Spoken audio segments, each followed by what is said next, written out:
Hello guys, इस video में हम डिस्कस करेंगे स्ट्रेंथ ऑफ मटेरियल्स के ऑब्जेक्टिव क्वेश्चंस। क्वेश्चन नंबर 331 से क्वेश्चन नंबर 340 तक।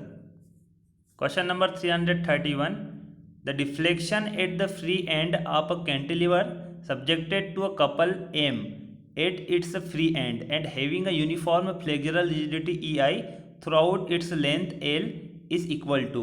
आपको डिफ्लेक्शन पूछा गया है, कैंटिलीवर बीम है, यदि उसके फ्री एंड पर एक कपल एम है तो उसके कारण उसके फ्री एंड पर डिफ्लेक्शन कितना होगा यदि उसकी फ्लेक्सुरल रिजिडिटी EI कांस्टेंट है और स्पान उसका L है। तो हम देख लेते हैं कैंटिलीवर के कुछ केस यहाँ पर डिस्कस कर लेते हैं। फर्स्ट केस है कैंटिलीवर में यदि फ्री एंड पर पॉइंट लोड है, उसके कारण स्लोप कितना होगा B पर। स्लोप और डिफ्लेक्शन दोनों फॉर्मूला आप देख सकते हो। स्लोप कितना होगा फ्री एंड पर, थीटा B WL²/2EI, और डिफ्लेक्शन कितना होगा WL³/3EI। सेकेंड केस कैंटिलीवर यदि उस पर UDL लोड है, UDL के कारण फ्री एंड पर स्लोप WL³/6EI और deflection WL4/8EI। Third case cantilever beam में यदि कपल मोमेंट है, जो कि आपको क्वेश्चन में पूछा है, उसके लिए डिफ्लेक्शन होगा ML/EI, स्लोप होगा ML/EI और डिफ्लेक्शन होगा ML²/2EI। और लास्ट केस है कैंटिलीवर बीम और उस पर ट्रायंगुलर लोड है जिसकी इंटेंसिटी फ्री एंड पर 0 है और फिक्स्ड एंड पर W के बराबर है। तो यहाँ पर स्लोप हो जाएगा WL³/24EI और डिफ्लेक्शन होगा B पर, मतलब फ्री एंड पे कितना होगा WL4/30EI। तो फ्रेंड्स ये फॉर्मूले कुछ यहाँ पर है कैंटिलीवर से रिलेटेड, आपको याद रखना है। ठीक है, कैंटिलीवर में पॉइंट लोड हो, UDL हो, ट्रायंगुलर लोड हो या कपल मोमेंट, इन चार के लिए बेसिक फॉर्मूले हैं, ये आपको याद करना है। यहाँ पर हमको क्या पूछा गया है, क्वेश्चन नंबर 331 में आपको इस क्वेश्चन में पूछा गया है कि कैंटिलीवर में यदि कपल मोमेंट है तो उसके कारण डिफ्लेक्शन कितना होगा। तो डिफ्लेक्शन का हमने फॉर्मूला देखा क्या है, ML²/2EI। क्या होगा, ML²/2EI। Question number 331, answer A is correct.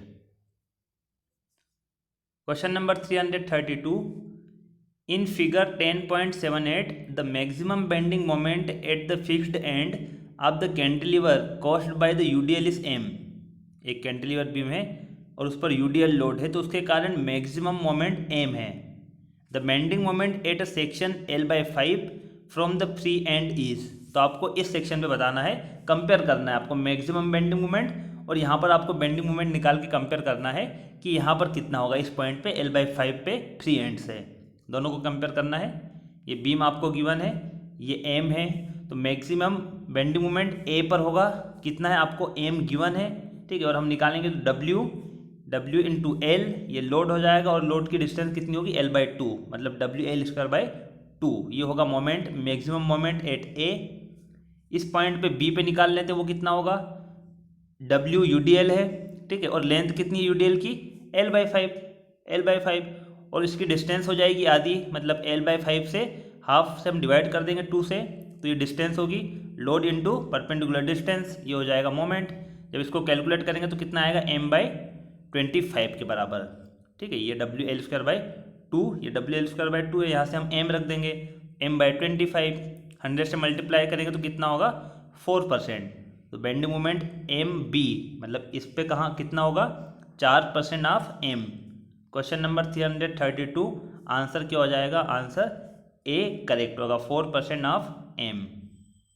Question number 333, the shear force diagram for a simply supported beam of span L is given in figure. एक आपको शियर फोर्स डायग्राम दिया गया है सिंपली सपोर्टेड बीम का।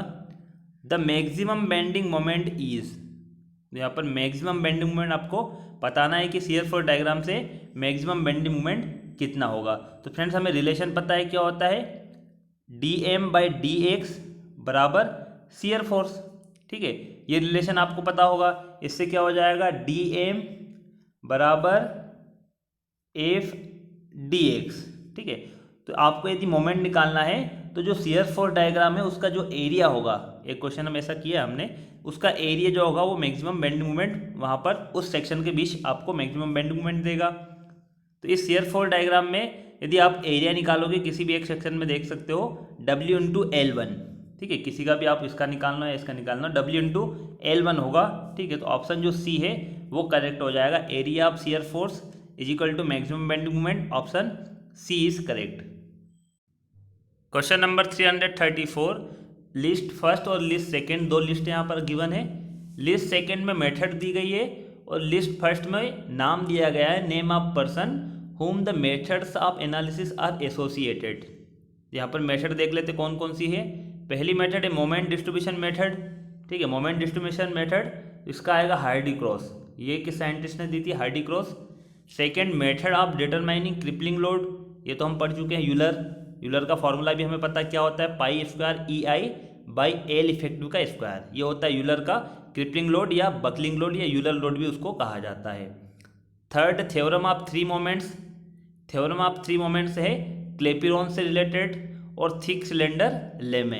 ठीक है, तो इसको हम देखेंगे, यहाँ पर कोट्स देखेंगे तो क्वेश्चन नंबर 334 आंसर क्या हो जाएगा, आंसर सी करेक्ट होगा, आंसर सी इज करेक्ट।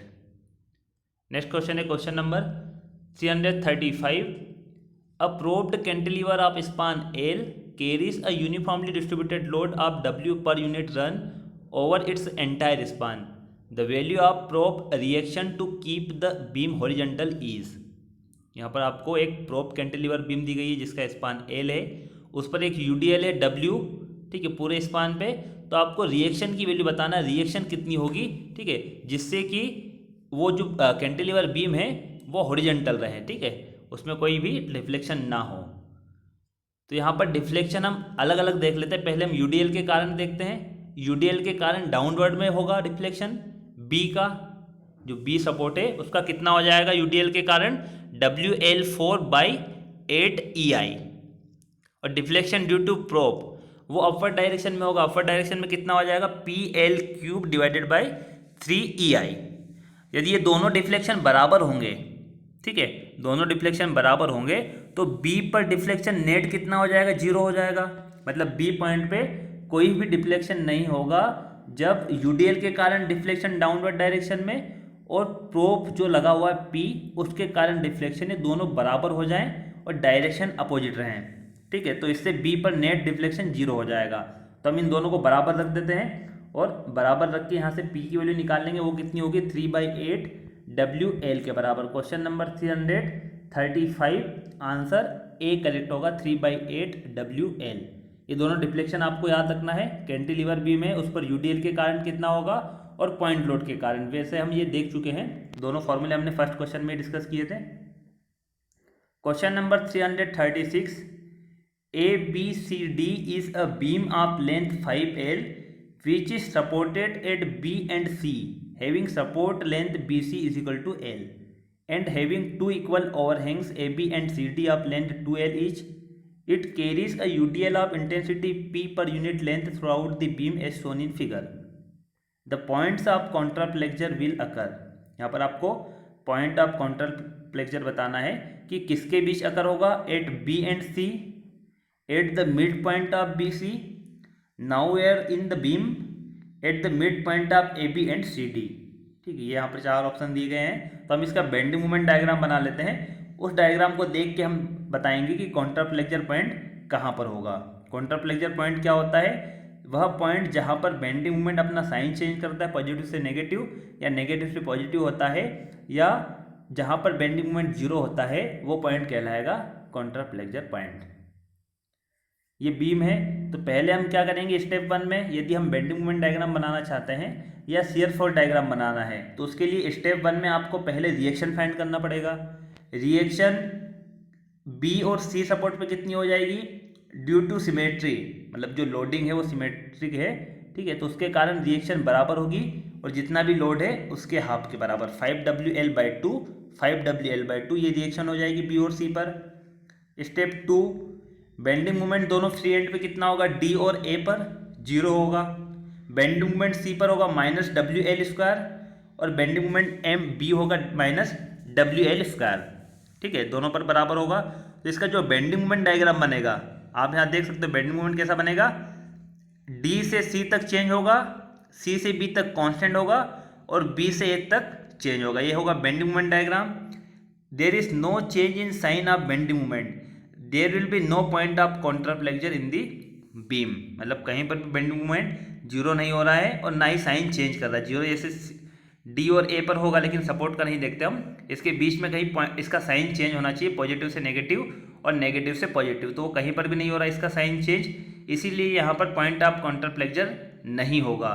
ठीक है, now here in the beam point of nowhere in the beam, sorry nowhere in the beam, question number 336 answer C correct होगा। Point of contraflexure क्या हो जाएगा, nowhere in the beam, मतलब कहीं पर भी नहीं होगा बीम पर।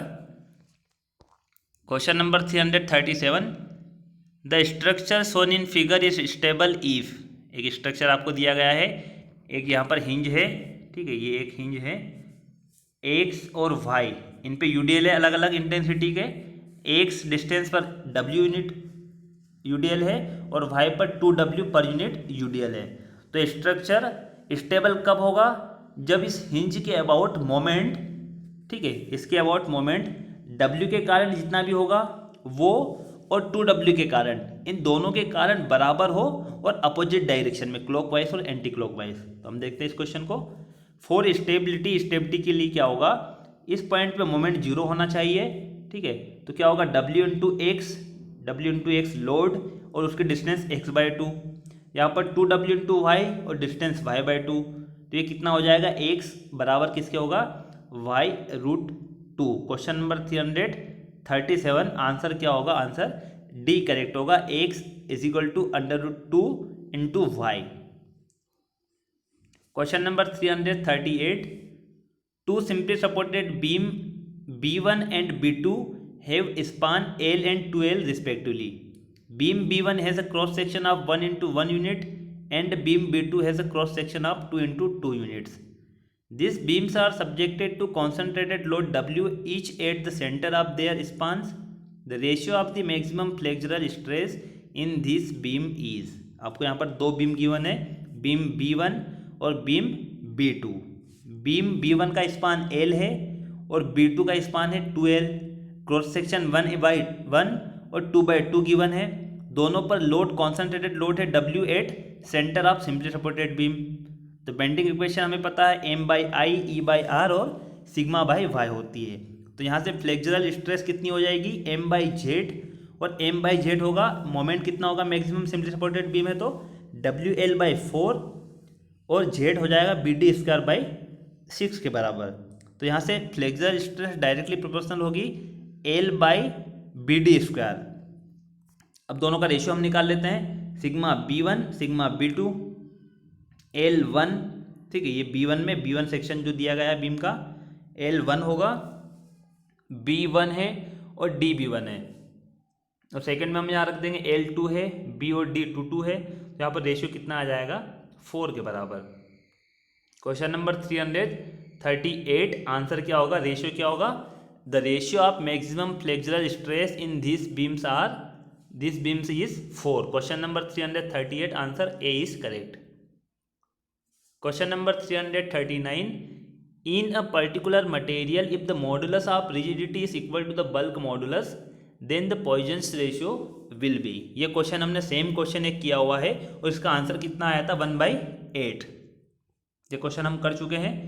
There are 4 elastic constant, 4 elastic constant है, और इनमें रिलेशन भी आपको मैंने कितनी बार कहा है ये याद करना है क्योंकि ये क्वेश्चन पूछे जाते हैं। आपको क्वेश्चन में गिवन है G बराबर K और म्यू आपको निकालना है, तो ये वाला रिलेशन हम यूज़ कर लेंगे यहाँ पर, ठीक है, और K और G बराबर होंगे तो हम कॉमन ले लेंगे K को, यहाँ G की जगह K रख देंगे या किसी एक की जगह, और कॉमन लेके कैंसिल हो जाएंगे, तो 3 - 2 1 हो जाएगा और 6 + 2 8 के बराबर होगा, तो कितना हो जाएगा, Poisson's ratio 1/8। Question number 339 answer A is correct. ये रिलेशन याद कर लेना, ये क्वेश्चन एग्जाम में पूछे जाते हैं, कोई सा भी रिलेशन पूछ लेते हैं तो आपको चारों रिलेशन याद होना चाहिए। Question number 340, consider the following statements when two planes at right angles are subjected to direct stresses, the Y axis which denotes shear stress will pass through the center of the Mohr circle when the direct stresses are। तो यहाँ पर Mohr circle के बारे में कुछ statement दिए गए हैं, तो पहले तो थोड़ा सा हम मोहर सर्कल के बारे में समझ लेते हैं ब्रीफ में। मोहर सर्कल कैसे बनाया जाता है, पहला पॉइंट स्टेप, इसकी प्रोसीजर देख लेते हैं, मोहर सर्कल कैसे ड्रॉ किया जाता है। Take some suitable point O and draw horizontal line OX। कोई सा भी एक पॉइंट आप ले सकते हो और उससे एक हॉरिजॉन्टल लाइन ड्रॉ करना है OX। Second, cut off OJ and OK। आपको OJ और OK ये आपको कट करना है इस लाइन पे, जो एक OX लाइन आपने ड्रॉ की है उस पर OJ और OK ये सिग्मा X और सिग्मा Y के बराबर होगी, ठीक है। और दोनों टेंसाइल है। हम अभी सिंपल केस ले रहे हैं, फिर क्वेश्चन को देखेंगे, ठीक है। यहाँ पर जो केस है दोनों में टेंसाइल है, सिग्मा X और सिग्मा Y दोनों टेंसाइल है, तो दोनों राइट साइड बनेगी। यदि दोनों कंप्रेशन होती तो दोनों लेफ्ट साइड बनती, और जो एक अगर टेंसाइल होती तो राइट साइड और दूसरी कंप्रेशन है तो वो लेफ्ट साइड बनती। फिर क्या करेंगे, बाइसेक्ट JK एट C। जो J और ये K है इसको बाइसेक्ट करेंगे, ठीक है। तो ये कहाँ पर होगा, C, वो होगा centre of circle, centre of circle होगा, और इससे सर्कल को ड्रॉ कर लेंगे, सर्कल बना लेंगे। नेक्स्ट स्टेप है ड्रॉ अ लाइन CP। इसके बाद एक CP लाइन को ड्रॉ करेंगे और एंगल कितना होगा 2θ के बराबर विथ CK से 2θ एंगल पे एक लाइन ड्रॉ करेंगे CP मीटिंग एट P। यहाँ पर P पर मीट होगी। ड्रॉ परपेंडिकुलर PQ, एक परपेंडिकुलर ड्रॉ करेंगे OX के, ज्वाइन OP और OP को ज्वाइन कर लेंगे, ठीक है। तो ये तो मोहर सर्कल बन गया। अब यहाँ पर जो OQ होगा वो रिप्रेजेंट करेगा नॉर्मल स्ट्रेस, QP होगा वो शियर स्ट्रेस, और OP रिजल्टेंट स्ट्रेस, और CM और CN होगा मैक्सिमम शियर स्ट्रेस, ठीक है। ये तो हमने थोड़ा यहाँ पर ब्रीफ में देख लिया मोहर सर्कल किस तरीके से ड्रॉ किया जाता है। अब आपको क्वेश्चन में पूछा गया है, when two planes at right angles are subjected to direct stresses, the y-axis which denotes shear stress will pass through the center of the Mohr circle। तो यहाँ पर जो आपको दिया गया है, shear stress कहाँ से पास हो रही है, सेंटर ऑफ मोहर सर्कल से, ठीक है। सेंटर ऑफ मोहर सर्कल से पास होगी तो उस केस में क्या होगा, the direct stresses are equal magnitude होगा और साइन उसका अपोजिट होगा, एक कंप्रेशन होगी और एक टेंशन होगी, ठीक है। तभी जो शियर स्ट्रेस है will pass through the centre of the Mohr circle, जब डायरेक्ट स्ट्रेस दोनों बराबर हो और उनका साइन अलग अलग हो, एक कंप्रेसिव है और एक टेंसाइल है, ठीक है। तो यहाँ पर स्टेटमेंट फर्स्ट और फोर्थ करेक्ट होगा, फर्स्ट और फोर्थ। तो यहाँ पर बी जो ऑप्शन दिया गया आपको, बी में दिया गया first and 4 are correct. Question number 340 answer B is correct. Thank you for watching friends. Video अच्छा लगा तो लाइक कीजिए, कमेंट कीजिए और इस वीडियो को शेयर कीजिए, चैनल को सब्सक्राइब कीजिए जिससे कि आपको लेटेस्ट वीडियो मिल सके। Thank you for watching.